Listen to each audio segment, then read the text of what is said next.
Sugar patient sugar down అయిందని తెలుసుకోవడం ఎలా? హలో ఆల్, నా పేరు doctor Ajith Mohammed, senior consultant physician and diabetologist at Osmania hospital, JPN road, Warangal. ఎక్కువగా నీరసంగా ఉండడము, ఎక్కువగా చెమటలు పట్టడము, ఎక్కువగా ఆకలి వేయడము, గుండె వేగంగా కొట్టుకోవడము, కాళ్ళు చేతులు వణకడం, ఇలాంటి లక్షణాలు ఉంటే మనం షుగర్ డౌన్ అయిందని భావించవచ్చు. ఇలాంటి టైంలో ఏదైనా స్వీట్ ఐటెం అంటే చాక్లెట్ కానీ, గ్లూకోన్ డి వాటర్ కానీ, ఏదైనా ఫ్రూట్ జ్యూస్ కానీ, ఏదైనా ఆహార పదార్థం దగ్గరలో ఉన్నది తీసుకోవాలి.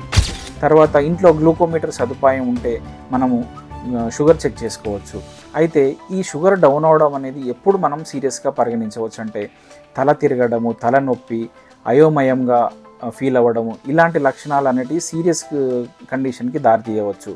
అయితే దీంట్లో ముఖ్యంగా స్లర్రింగ్ ఆఫ్ స్పీచ్ అంటే మాట తడబడము, లేదా ఫిట్స్, లేదా స్పృహ కోల్పోవడం, ఇలాంటివి అనేది ఇది సీరియస్ లక్షణాలు. ఇలాంటి లక్షణాలు ఉంటే దగ్గరలో ఉన్న వైద్యుని సంప్రదించవచ్చు.